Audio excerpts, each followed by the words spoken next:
तो सरकार इससे नहीं डरती है कि आप क्या लिख रहे हैं। सेंसरशिप का एक भीतरी एक लेखक को खुद अपने भीतर लगाता है और बाहर की जो सेंसरशिप, बाहर से जो प्रभावित होते हैं, मैं पहले बाहर की ही सेंसरशिप पर आता हूँ और शायद यही एक जिसे इस हमारे आज के जो विषय है, इसमें जो भय कर है, वो वही भय जो है वो लेखक को कभी कभी बाध्य करता है कि सेंसरशिप अपनी रचना को लागू करने के लिए। आज जो हालात हैं, जो अश्लीलता को लाहना बेतराज नहीं, बेरोजगारी ने कहा कि भोजपुरी से सरकार डरती है, तो मुझे लगता है थोड़ी गनीमत है, इसलिए भोजपुरी को कोई भाषा उसके दिमाग में नहीं होती, उसके दिमाग में होती है कि इसकी रीच कितनी है। तो नेहा जी की कविताओं की, उनके गीतों की एक रीच बहुत ज्यादा है। वो एक लोक गायिका है, लोक में इतनी व्याप्ति उनकी है, हर कोई जो भी आजकल ज़्यादा रुचि ले रहा, सब नेहा सिंह राठौर को जानता है, सुनता है, वाकिफ है। लेकिन हिंदी समाज का स्थिति यह है कि हमारे कितने पाठक हैं, हम कितने को प्रभावित कर सकते हैं अपनी चीज़ों से। अनिल ने ये बात बहुत अच्छी कही कि लेखन में, हिंदी के लेखन में कोई अपनी प्रतिबद्धता, अपना बेखौफपन, उसकी कमी नहीं है। शायद हिंदी के बहुतायत लेखक, ज़्यादा से ज़्यादा लेखक एक प्रतिपक्ष के लेखक हैं और उनकी अवधारणाओं पर, उनकी वैचारिकी पर, उनके प्रतिरोध पर आप कोई संशय नहीं करना चाहेंगे, लेकिन रीच नहीं है। अब उसे कितने पढ़ते होंगे? मान लीजिए हंस जैसी जो सबसे अधिक पढ़ी जाने वाली पत्रिका है, वो अभी 8,000 10,000 लोग उसको पढ़ते होंगे, 15,000 लोग पढ़ते हैं। तो सरकार इससे नहीं डरती है कि आप क्या लिख रहे हैं। और सरकार अगर नहीं, मान लीजिए सरकार जिनका वो समझती नहीं हिंदी साहित्य को, उसको समझने की जरूरत नहीं है, पुलिस वालों को समझने की जरूरत नहीं है। जैसे राठौर पर 4 FIR हो गए, तो जो समझदार को वो FIR उनके मुट्ठी वाले घूम रहे हैं, उनको बहुत सारी चीजें मालूम है, तो वो बता सकते हैं। उनका फिर टाइम है, उसमें पढ़े लिखे लोग भी हैं, वो और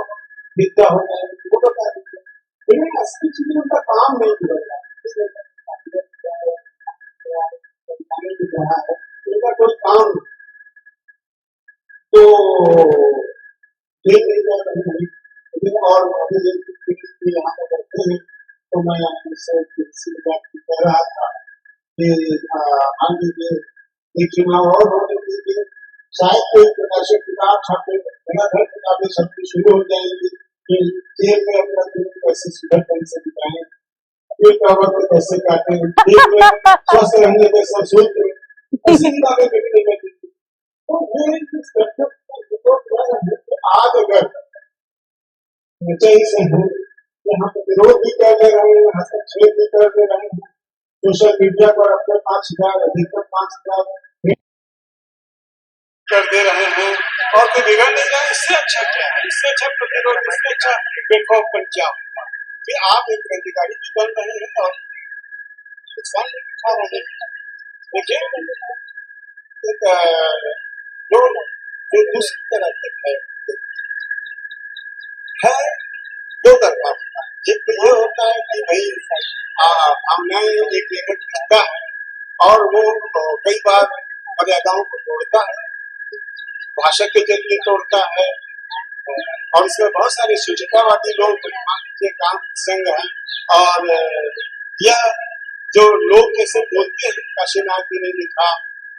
राई बच्चा ने लिखा, अब कोई आदमी एक दौर में सब लोग गालियां, ये बच्ची जिसे कहते हैं कि एक डायरेक्ट गालियां अपनी रचनाओं में देखिए। आज मेरे ख्याल से और कुछ भी नहीं हुआ हमारे समाज में, खड़े हो गए, लेकिन आज कब इसकी भावनाएं आहत और कब भारतीय संस्कृति लहूलुहान हो जाए, उसकी शुद्धता में खटमंडल पैदा हो जाए, तो ये एक है लेखक घटना रहता है। और हिंदी लेखक आज अगर उसके ऊपर एक केस हो जाए कि मैं आज कल किसी से बात कर रहा था कि मान लीजिए मैं हिंदी का लेखक हूँ और मेरे ऊपर एक राष्ट्रद्रोह का केस हो जाए और राष्ट्रद्रोह का केस हो गया और गिरफ्तारी हो जाए, बड़ा स्वाभाविक नहीं जो मैं संपादकीय लिखता हूँ, चुनाव भी लिखता हूँ तो हो जाए। लेकिन एक पत्रकार जैसा पत्रकार लोग गिरफ्तार निकलते भी गिरफ्तार आज नहीं कल हो, लेकिन एक पत्रकारों का जो दायरा संपर्क जो पत्रकारों का होता है, आज अगर हिंदी का एक लेखक प्रतापगढ़ जिले का लेखक या आरा जिले का कोई लेखक का भी है, अगर वो राष्ट्रद्रोह के आरोप में सुप्रीम कोर्ट तक सीधा जाएगा, गिरफ्तार हो जाएगा, तो उसके पास मुकदमा लड़ने का भी पैसा नहीं, सब मध्यवर्गीय लोग उसकी रेंज नहीं है, वो कहाँ से करता है, लेकिन न पैसा है न यश है, तो एक उसी तरह का रहता है कल क्या होगा अगर ऐसा। जिन्हें बता रहा हूँ खुद मैंने इसको महसूस किया, मान लीजिए अभी गुरदास की जगह पर मान लीजिए मेरी तो मैं तो वकील तय करने की अच्छा तो क्या हो जीवन नष्ट हो जाए, तो एक इस तरह का शक रहता है। लेकिन दूसरी तरफ उसकी सेंसरशिप का एक लेखक की जो सेंसरशिप होती है वो कई बार बाह्य जो सेंसरशिप उसकी डिफेंडेंट कि बाहर अगर हमें अपमानित करेगा, सत्ता और शक्ति केंद्र अगर हमें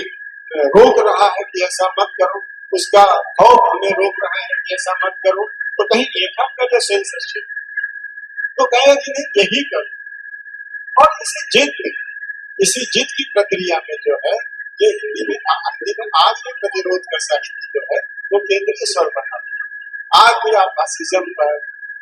जो वर्णवादी व्यवस्था में जो वर्चस्व की सत्ता है उसके खिलाफ, एक पुरुष वर्चस्व के खिलाफ जितनी भी सत्ताएं हो सकती है, तो सारी वर्चस्वशाली सत्ताओं के खिलाफ हमारे हिंदी में प्रतिरोध कर और जो लेकर और कई बार लेकिन वो नहीं तो लगता है कि कहीं पोलिटिकली थिंक करें। अगर मान लीजिए कोई एक सोचता है कोई ऐसी बात कहना चाहता हूँ कि कोई स्त्री को या कोई किसी अस्मिता को जो है वो ठेस पहुंचा सकती है, लेकिन अपने अनुभव से मान लीजिए वो पहुंच रहा है तो लिखते समय एक ये दबाव रहता है, तमाम लेखकों के भीतर रहता है और वो सेंसरशिप लागू करता है अपने भीतर लेकर कि कहीं भी पोलिटिकली थिंक करें। इस प्रक्रिया में कई बार उसकी रचनात्मकता, उसकी सृजनशीलता वह भी आहत और कई बार इसी सेंसरशिप की प्रक्रिया में एक बड़ी महान रचना, एक बड़े शिल्प का आविष्कार भी करते हैं कि जब आपके भीतर होगा कि भाई ये मुझे अपनी बात भी कहनी है और बचे भी रहना और तो उसी प्रक्रिया में एक बहुत सारे नए शिल्प का आविष्कार है। जैसे मैं इनके गीत नेहा की गीत की चर्चा करूंगा, चूंकि इनका सब लोग सीधे सभी लोग इनका सुने हैं, तो मैं इनके सुनता मुझे लगा ये क्या है इनकी विशेषता, तो इनकी विशेषता मुझे ये लगी बड़ी ही कटु बातें ये कहती है, लेकिन इतने तरन्नुम में कहती है जैसे कोई बदल बात कर और इतना गा करके इतनी लयात्मकता के साथ जैसे बड़ी तारीफ कर रही हो, कोई बड़ा बात गा रही हो, लेकिन बड़ा ही खतरनाक बातें करती है। तो इन्होंने एक शिल्प, ये शिल्प जो है ये आविष्कृत हुआ अपने ढेर सारे शिल्प जो है इन्होंने निर्मित किया, तो से कई बार उसका एक बाई प्रोजेक्ट के रूप में फायदा भी होता है, लेकिन ये ऐसा है दोनों पे दबाव